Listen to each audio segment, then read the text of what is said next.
Hey everybody, welcome back. Just wanted to go over the part two of my taming guide today. And where we're going to get started today is going to be the pets themselves, where to train them, and how to train them. So the most important part, in my opinion, of getting a pet, you could get a really, really rare pet and train it wrong and it won't be good. So you've got to be real careful how you train your animals. For example, we just look at this horse I've got here. So we're looking at Mastery Mastery, Dragon Breath, Explosive Goo. So this is set up for AoE and sort of single target in a sense, because the Mastery Mastery will help with that as well. But what we're going to be mainly looking at is going to be how you train them up from whatever slot they start at. So you're looking at a lot of the base creatures will have, like, let's say, like a base dragon will have like 4 slots. But a rare dragon will have 3 slots. So keep that in mind whenever you're going out to tame. It's definitely worth it to hold out for the better pet. So let's say you're starting out and you want to go, let's say you want to go grab some cash from a dungeon and you really don't have the skill yet or the money to buy a really expensive pet. So what you're going to want to do is look around and find what pet actually fits what you're looking for and go with it. Okay, don't listen to everybody else telling you what to tame and what to do. You got to pick out what pet works for you. For example, one of my favorite pets is a white tiger. It's not a rare, it's not an exotic, but I built it right, and it wrecks. It's an extremely good pet, and I waited to get one that is a little more rare to get that actually has the healing on it, so it actually heals itself up as it's fighting, which is a huge benefit to any tamer. So what we're going to do now is we're going to go over to some spots that I find extremely useful to grab, one of your first pets once you get to GM taming and or above, obviously, whatever you're looking at. So one of the first places I always check is for the phoenixes. So this is an actual lava spot right in here, and I'm just going to run through it real fast. But you've got 3 phoenixes that typically spawn here. The phoenix itself is extremely powerful, but they are 3 slot typically. You can actually find a more rare version of the phoenix that's still a normal, a normal phoenix, but it only has 2 slots. So if you're going to go with a phoenix, I definitely recommend putting in the time and finding one that has the 2 slots. You can find this right above the actual moon gate over here. And you just walk right up and go into the lava mountain right here. Another thing we're going to do is look at another phoenix spot that I like. And this one has way more opportunity to get phoenixes because they spawned extremely fast here. So you'll roll through here and there's going to be 3 that spawn. And these 3 phoenixes will respawn way faster than the other location. And this is going to be right actual above the city here.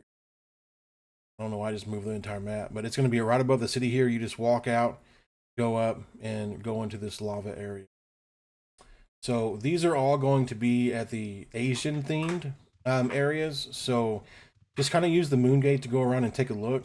But that's going to be the Phoenix locations that I have. And they're absolutely fantastic. I can actually link in the description here the actual, like, pure locations and directions on how to get to each one of these. So next, obviously, Destard is going to be a real hot spot for me. I love Destard. It's one of my favorite dungeons. Dragons are awesome. But when you go in here, there's going to be the opportunity to get rare greater dragons, and you'll always know what they are because they look dark red. And the rare greater dragons will actually come with 3 slots as well. That allows you a lot more opportunity to train them up and make them powerful. There's also going to be a spot right here to the right that is going to be these crimson drakes. Now, the platinum drake is the one that you want to look for. And we'll get it over here and I'll show you. We'll just run up, see if I can hide. Not. Oh, there we go. So let's see if we're close enough. I don't think we're going to be close enough to do animal lore on it, but I'll run up to it and do it. because this is going to be one that I hear is very, very good. As you can see, 2 slots.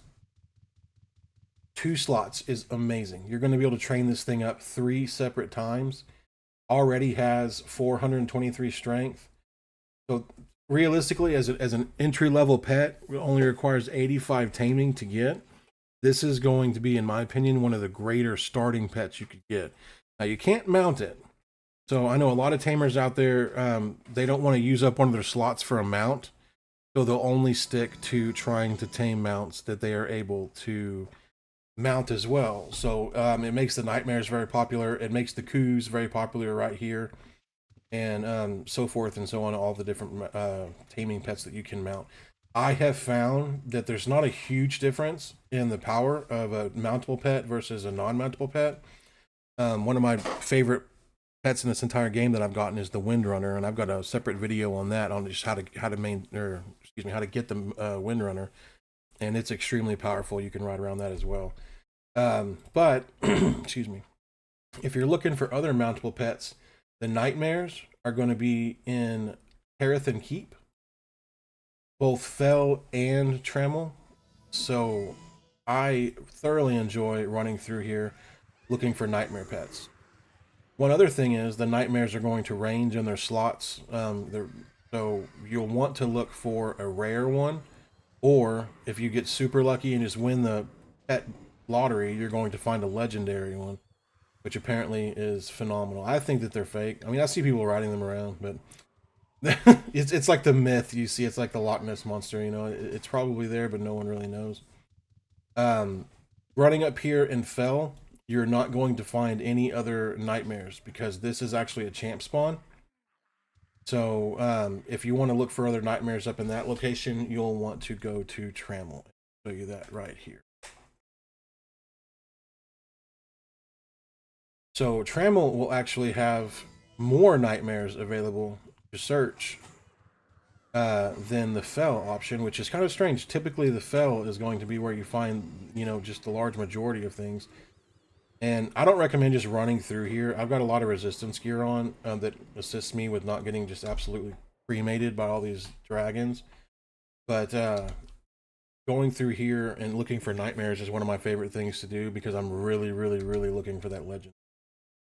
But there's a tremendous amount of area that you can cover in here that has nightmares all over it. So you've got 1 or 2 in this location, and don't think that you have to get right up on stuff in order to look. You can actually scroll out in the options to be able to cover more distance. I'll show that. You can scroll out. Now, sometimes the distance itself, like I can't see that dragon over there until I scroll out. But I also can't see anything over here. So, I mean, it's not super, super useful for like super long distances, but there are some things that will show up that are out of your render that you can take a look at. And you just go right into options, and I think it's under general or view that you'll be able to. So enable mouse wheel for in-game zooming. You just hit control and then you scroll your mouse wheel and it'll allow you to zoom out and zoom in as well. Like if you really, really want to get close to the action, you can do. But once you get to this location in Trammel, one of the favorite areas I can go to, obviously right here, there's 4 of them. AoE pet is recommended from me just because there is a lot of mobs over there. There's going to be a nightmare over here as well. Also, if they get like just jumbled up, you can actually put your cursor right over them and it'll show you if they're just regular or not. If they're rare, they will actually have something come up underneath them that says rare, as you can see right there under my loyalty rate. So that way you don't have to get right up on it. So as you run up this direction, this is going to be where the champ spawn actually was in Fell. But in Trammel, there is no champ spawn here, so it actually allows you to run through here and kind of take a look at all the different creatures that are now going to naturally spawn in this area. And out of those creatures, some of them will be nightmares. Also, this is a great place also to look for special dragons. I've caught several different special dragons in this area. Like that right there is a paragon. I'll tell you what, when you're first looking for the nightmares, the rare ones, you'll run across a paragon and you'll just lose it because you'll think that it's a rare because they are kind of the same shade of red sometimes. But it'll fool you. You'll jump out of your chair for no reason. So the next area I really, really like to go to that has served me really well is Toothless. So Toothless is going to be on the 3rd floor of Destard, and I will actually show you how to get there in just a second. But as you come in here, this is a dangerous area just to warp into, by the way. But as you come in here, there will be 2 spawns. Typically, this has a chance to be a regular dragon, a greater dragon, a skeletal dragon, another ancient worm, or the rare Toothless. So when you go into these areas that are for really rare creatures, you'll see an overhead announcement on the game. Sometimes it'll show you like your teeth begin to ache. That gives you an indication that you're in an area that does the special creatures. Like there's one right where we were where we look for nightmares. If you go into the area that has the spiders, it'll show you you have to like brush a bunch of webs off your face, and it triggers an actual mechanic that spawns in several different creatures. So just be aware where you go. The overhead announcements in here typically are something that could lead to like a special pet or an event. So as you can see here, the dragon is up this time and fell, and the ancient worm. So that dragon probably has an opportunity to spawn in as the Toothless, which is a phenomenal dragon mount, or dragon pet, I'm sorry. You can't mount it, but great pet, very good versatile pet. You can train it up in both single target and AoE target. That is extremely strong. Shadow worms are going to be another one. This is also Destard. This is just level 2 Destard. So as you can see, Destard has several different locations you can go to get pets. This one is, as you can see, also camped a little bit more, just because there are a lot of people that are looking for the rare or legendary. But still an excellent place to go. Just give it a look. You don't really have to stay and camp this stuff, in my opinion. You can just kind of pop in every once in a while. I've found several different pets just by popping in and looking, because when people are done camping, they're just done.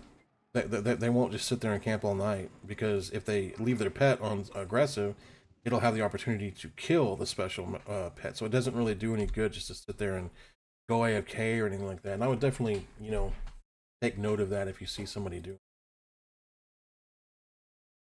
White worms, this is going to be in the ice dungeon. This is also where you're going to find the basilisk. So the basilisk is actually going to be right over here. You'll roll up into this area over here, and then it'll trigger a spawn, and it'll be waves and waves of enemies, some of which are very difficult, including ice mites that are Paragon and just zerg you. And then there's also some of the Colossus creatures that are Paragon that are very difficult to fight. So depending on your build, that one you may need a couple of people here to help out with. But at the end of it, the basilisk spawns, and it gives you the opportunity to either peacemake it or tame it. And that is a phenomenal pet as well. I've got a blue one that I absolutely love. So here, I just pop in, I check them. I'll kill them if I'm actually, you know, trying to get these. And this is going to be the Trammel version. But I'll kill these two, and then I'll just go back and forth and, you know, just camp them out. See what I can get. So one more spot that I would really like to show you guys were Charlie. So this is another area that's going to be right near Trinsic. So if you zoom out, this is Trinsic right here. You go into the Moon Gate and you just head this way, and you can roll right into the area that has the event that spawns Charlie. So you go into this cave, and it'll allow you to go through, again, waves and waves and waves of creatures, at which point you'll have the opportunity at the end to tame Charlie. What in the world is going on? Am I going to die on video? But, this is phenomenal. Oh, now you do your AoE. Stupid. But yeah, so what you're going to really do at this point, and you attacked the healer. So anyways, though, besides me being a complete noob and dying, this is where you'll go to get the area where Charlie is going. So go in there, do the waves and waves of mobs. At the end of it, Charlie will spawn. I also would not recommend doing this by yourself. It is extremely difficult. Some of the mobs that spawn are extremely powerful, So you'll definitely want to have a few people with you. Typically, what I see people do is just bring. I mean, I'm serious. When I say 5 or 6 people, that's what I typically see people bring in there. I'm sure it could be done with a few less. It would just take more time. So Charlie is a great mount, though. It's a special unicorn with like a beard or something, and it's a phenomenal mount. Extremely good. Why am I just roaming around in nowhere trying to find? Oh my. But anyways, so the next step we're going to go to is obviously we found some great locations for pets, both entry level and in-game pets as well. So what we're going to do next is we are going to go over how to train your pet properly. At which point we'll be covering the slots, the differences in your starting stats, what you need to look for in pets using animal lore or after you've tamed it, and then at that point we'll move on to exactly where to allocate magical abilities, how to set up a single target versus an AoE pet, and where to go from there. So, well, my pet's not even taking damage. I don't know how these killed me. It's ridiculous. So I will cut back to this after I quit being a noob, and we'll move from there. All right, and I'm back. So you never want to let a tragedy not provide some form of opportunity. So I wanted to go over a couple of things here with you regarding if you were to, like, let's say you died in a precarious area and you needed to get your stuff back, your pet back, whatever it may be. Over here, you're going to have a pet retrieval stone. This is going to retrieve your pet for you if it was unfortunately lost while you were looking for a healer, ran off in a direction, or it's just somewhere where you can't physically go back and get it because you don't have any of your gear. Right here, you can summon your pet to you. Right here, you can actually revive your pet. So let's say your pet is dead and you're in, let's just say you're a class that doesn't have healing for your pet. Then you can actually revive your pet right here. So these two are going to be right here in Bretagne, right next to the stable, and right over here, just a wee bit south of the bank. So right here, guys, retrieval and resurrection. So what we were going to do next is we were going to go over actually training of your pet. So let's see here. Go ahead and put this guy up.